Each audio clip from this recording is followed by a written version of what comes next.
Modi family, and they had a temple, a big temple. And you might see there's a picture of Prabhupada sitting on a silver Vyasasan. I don't know if you've ever seen that picture. Well, that was Modi Nagar. They had a huge Vyasasan in Prabhupada.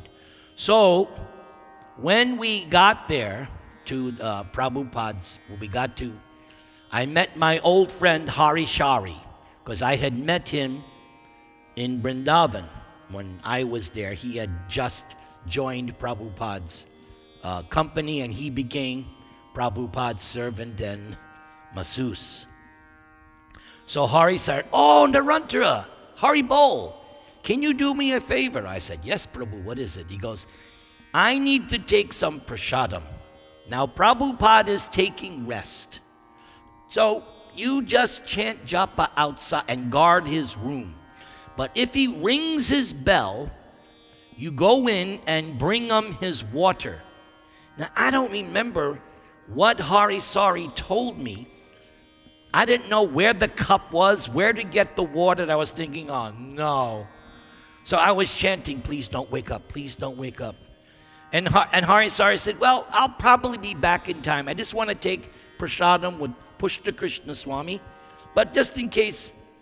So it seemed like he was taking prasadam for hours. Finally, I heard the bell. I went, "Oh, no." And Prabhupada got up from Prabhupada always had a low table. Prabhupada would sit behind a low desk. Prabhupada was opening his, "Where's Hari Shari?" And I mean, Prabhupada, he's taking prasadam. "Where's Hari Shuri?" I said, "Oh, Prabhupada, he said to bring you water." So on the ledge, on a window ledge, I saw a cup. I said, "Oh, that must be the cup." Prabhupada said, "That's not my cup. Where's Hari Shari?" I paid my obeisances and ran out. There's Hari Sari in the basement, eating prasadam with Pushta Krishna, and I'm freaking out. Prabhupada wants his water. "Oh, his cup is over there." "Oh, thanks for telling me now." So I get the water, and by the time I get back, the lady of Mrs. Modi is there sitting in front of Prabhupada, and there's one or two other devotees, maybe Yadubar. So I sat off to the side, and Prabhupada is speaking in Hindi.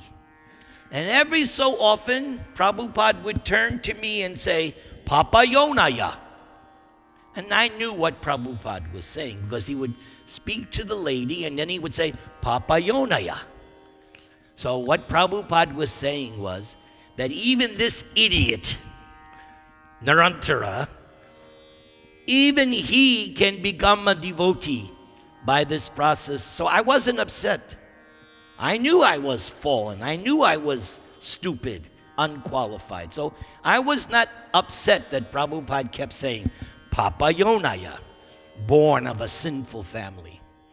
Then Hari Suri finally comes, and it's time for Prabhupada's massage. So I'm leaving. Hari Sari says, "Wait, don't go. I need you for Prabhupada's massage." So I'm there. Prabhupada's in his gamcha. Prabhupada is sitting down, and Prabhupada has these two buckets of water. And there's these electric immersion heaters, makes the water warm. So Hari Sari says, "Go downstairs and get towels." No problem, I got the towels. And when I came back, Hari Sari says, "This is our Nirantara Prabhu." Boom. I paid obeisances, and Prabhupada said, "Jai." I felt, oh, all has been forgiven. He said, "Jai." So that was another incident. In the previous year, 75, when I got Brahmin initiation, there were a couple of exchanges that I just now remember.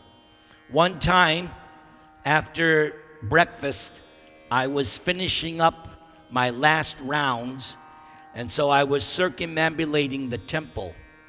And all of a sudden, out of nowhere, Prabhupada is right where I am, and I paid obeisances, and I said, "Jai Prabhupada." He took his cane. Jai. So I was this close to Prabhupada's feet.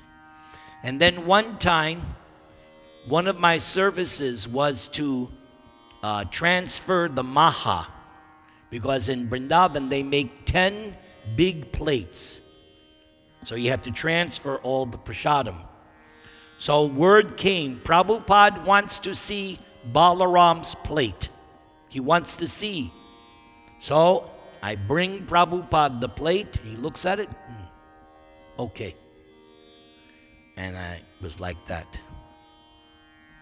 So after seeing Prabhupada in Vrindavan 1976 and Modi Nagar, that was, I think, the last time I saw Prabhupada. Because the following year, 1977, I was in New York Temple, and word was coming through the grapevine. Prabhupada's in London, and he is going to make his next stop, because he would go from London, and the next stop would be New York. So we were all very excited, because everybody knew this was going to be the last tour. Prabhupada said, I want to make one last world tour, my last one, because I want to strengthen the society. So everybody was looking forward to Prabhupada coming. But then the word came.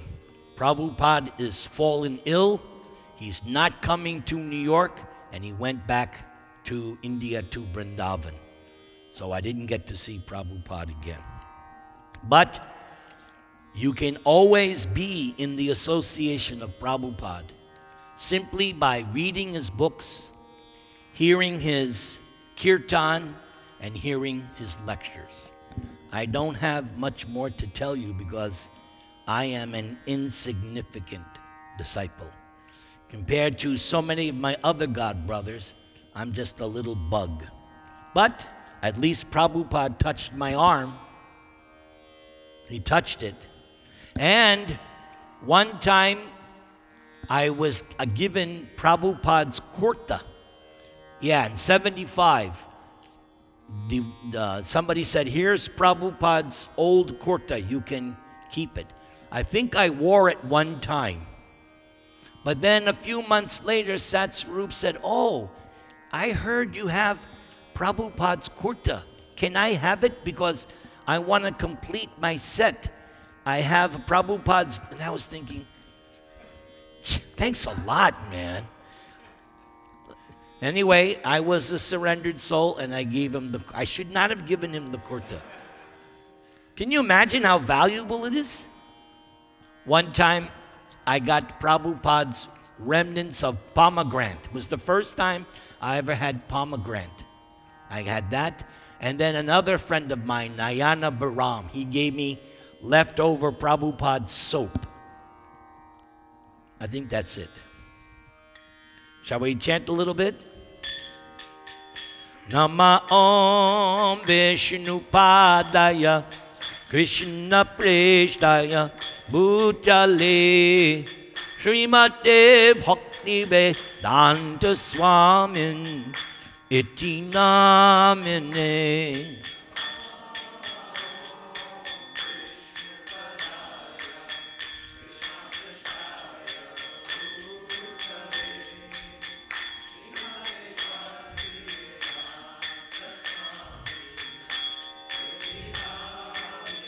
I just remembered one more thing, just to show you how stupid I am.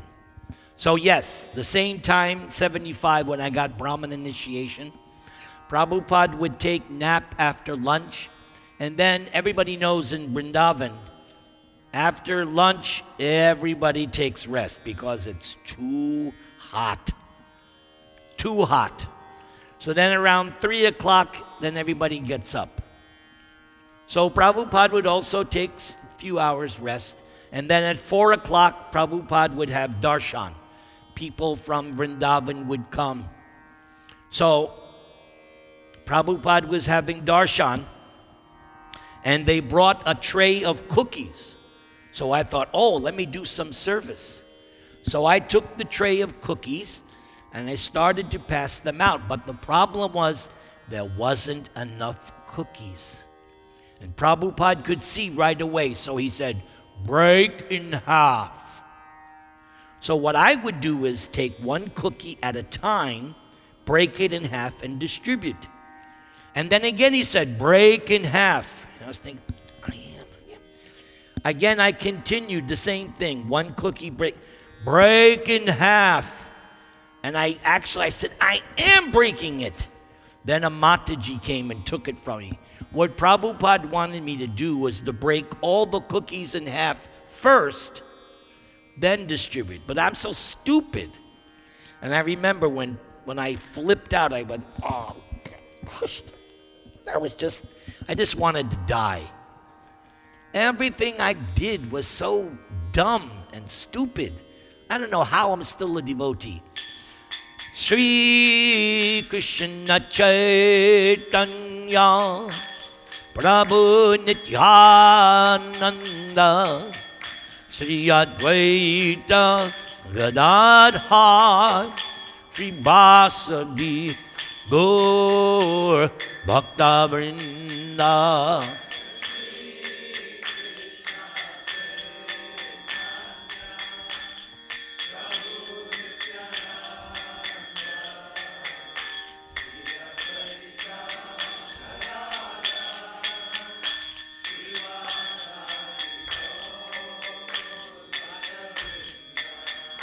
So, see, as Krishna is reminding me. So, the day Prabhupada passed away, November 14th, 1977, news came to America in the morning, because a 12-hour difference. It was at 7 o'clock in the morning. So every, news traveled. And the whole temple was crying. I saw all these big, stalwart devotees crying like babies when Prabhupada passed away. Hare Krishna,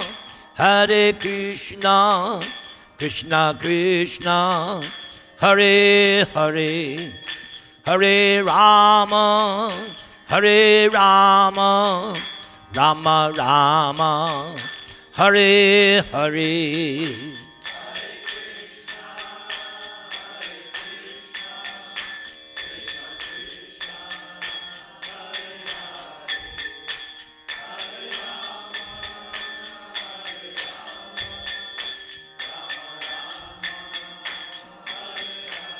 New text message from Krishna. So, 1976. I saw Prabhupada twice more in 1976 after that incident in Vrindavan or in Modi Nagar. So Prabhupada came to Toronto, and I was, as I said before, part of Satsarup's collecting party. So I went on a morning walk there, and there was this Catholic priest trying to become, and he was staying with us, Satsarup Das Goswami, and he was trying to become a devotee. He was chanting, and so on the morning walk, he had a discussion with Prabhupada about philosophy. And he was asking Prabhupada about, we have in our Catholic religion Christian mystics.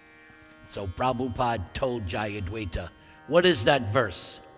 So Jayadvaita quoted the last verse of Bhagavad Gita, where Krishna is the master of all mystics. Now, one thing, when Prabhupada was alive in the movement, there were lots of things going on, things that were not correct. There was problems. But you tolerated no matter what, because you knew, don't worry, Prabhupada will find out and he'll solve it. So no matter what happened in the temple, you felt always protected that Prabhupada would straighten. So you felt very secure. So when Prabhupada left, everybody was in anxiety because you had that security.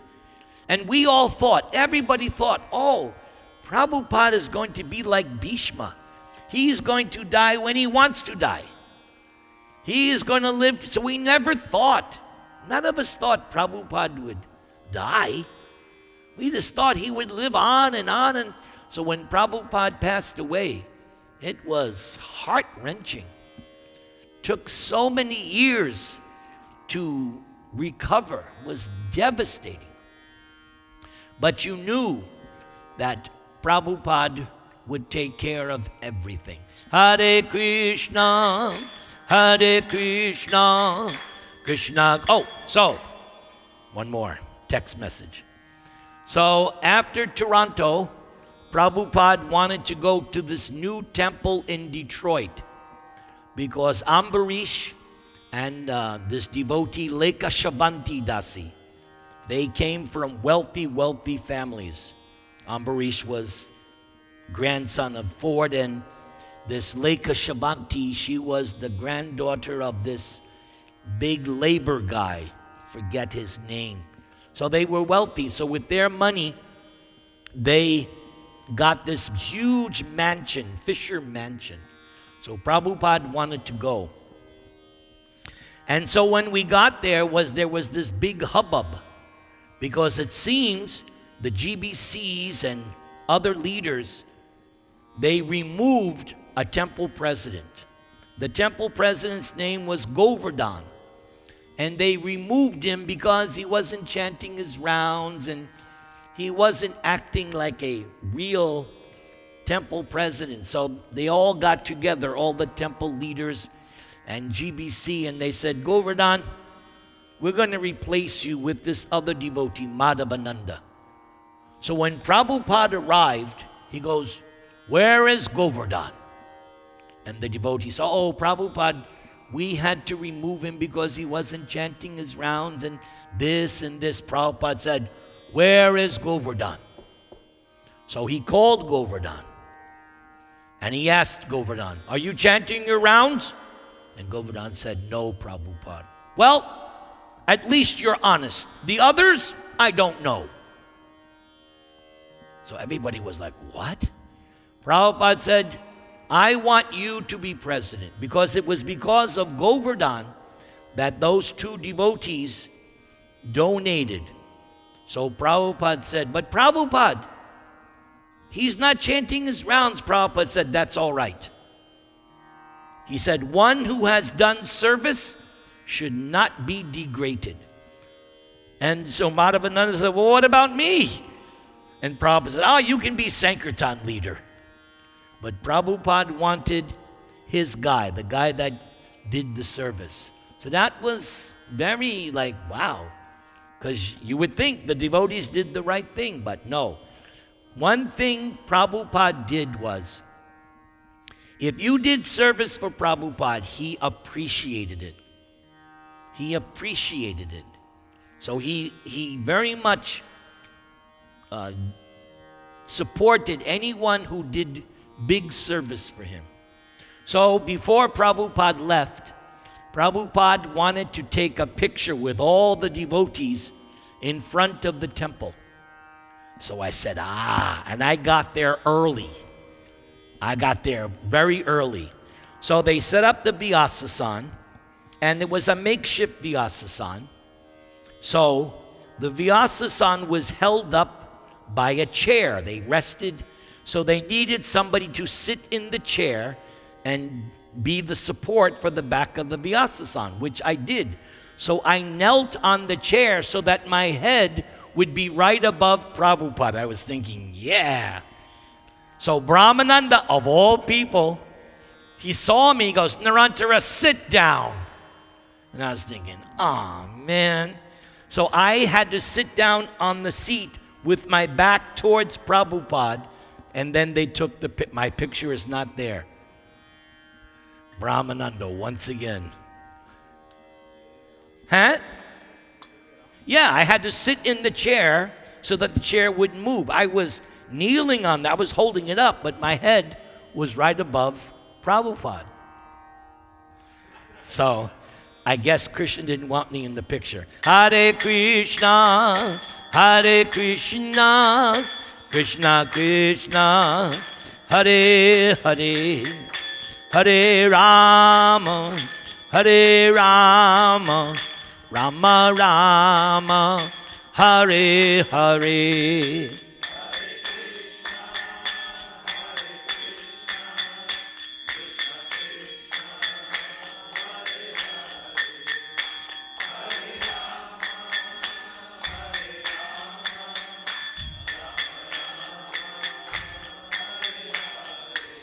Hare Krishna, Hare Krishna, Krishna Krishna, Hare Hare, Hare Rama, Hare Rama, Rama Rama, Hare Hare.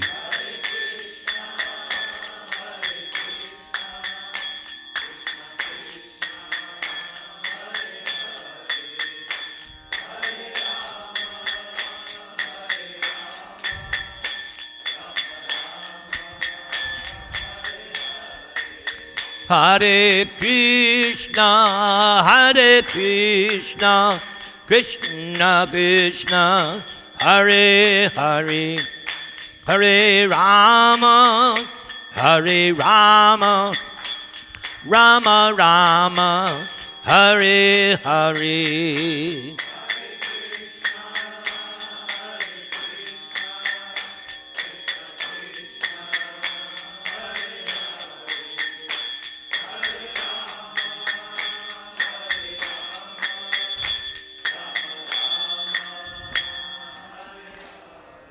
Another text message from Krishna, 1975. And it's end of February, early March. I'm on traveling Sankirtan, and we're in Atlanta. And at that time, all the Radha Damodar brahmacharis also arrived in Atlanta.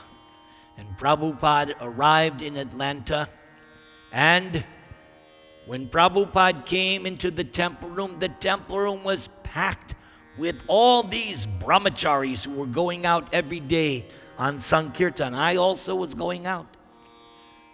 So Prabhupada sat on the Vyasasan and he began to speak. And Prabhupada's Vyasasan was at the end of the temple facing Gaur Nitai. And Prabhupada was looking at Gaur Nitai and looking at all the temple full of brahmacharis, and he said, Lord Chaitanya and Nityananda are so merciful. And he started to cry, and the place went dead silent. Nobody knew what to do. After a few moments, Prabhupada said, please excuse me, we will meet again in the evening, and then we'll do a nice evening program. So Prabhupada left, and in the evening, by that time, word had gotten out that Prabhupada wanted everyone to learn the song Parama Karuna. So the temple room in the evening was full, and they had a big tape recorder. So they were recording. So Prabhupada sang the song first with kartals, and this is the tune. I still remember the tune. Parama Karuna Bahudvijana Nitai Gaura Chandra. So everybody responded. So then they recorded the song, and then they put a microphone by the tape recorder speakers, and they played the song back, and Prabhupada played Mridanga. Everybody went mad, because nobody had ever seen Prabhupada cry. And this, for most of us, nobody had seen Prabhupada play Mridanga. So it was a big event. And during the kirtan, I was right up front, the first line of devotees. And so I had a special Bhagavad Gita that a devotee had given me. And in the Bhagavad Gita, the devotee had added photos of Krishna deities from our temples. So I was dancing in the kirtan and I was showing Prabhupada the pictures. So every so often, Prabhupada would look at me. He didn't tell me to not do it. It was as if Prabhupada was permitting me. So we were dancing and I was showing different pictures of Krishna. It looked like Prabhupada enjoyed it. Hare Krishna, Hare Krishna. Okay, wait. The hits keep coming. So finally, it was the Sunday feast. So I was all the way back in front of the deities. Like I said, the Vyasa-san was at the other end. Prabhupada gave a lecture, and he asked for questions. And one of the questions, somebody said, who is the 9th incarnation of Vishnu? Trying to be a smart aleck. Prabhupada said, I think it is Kalki, and he comes to cut the heads of the demons. And the devotees went mad. So I was thinking, this is my chance. This is my chance. So I raised my hand. Prabhupada, what pleases you the most? Prabhupada said, So Tamal Krishna was Prabhupada's secretary, so he repeated my question. Prabhupada, what pleases you the most? Now everybody, I know everybody was thinking he's going to say book distribution, because that was all you heard in ISKCON those days. You didn't hear nothing else. Prabhu, if you don't go on Sankirtan, you're not even a devotee. That was the mood back then. So I was even expecting that. So when Prabhupada heard the question, what pleases you the most? He turned his head, closed his eyes and said, when you love Krishna. Everybody was in shock. And 30 years later, I'm in Guadalajara, Mexico, and I'm listening to a tape of Radhanath Swami, and he tells the same story. I goes, how does he know my story? Krishna works in mysterious ways. I was telling the devotee, that's me. He's talking about me. I'm that devotee who asked Prabhupada. That's my famous.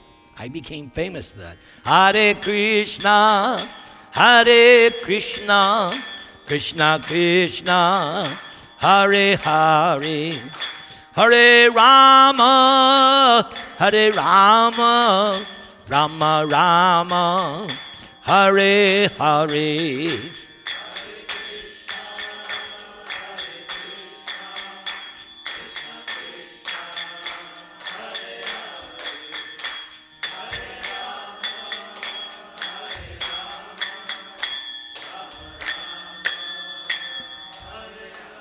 No more text messages. That's it.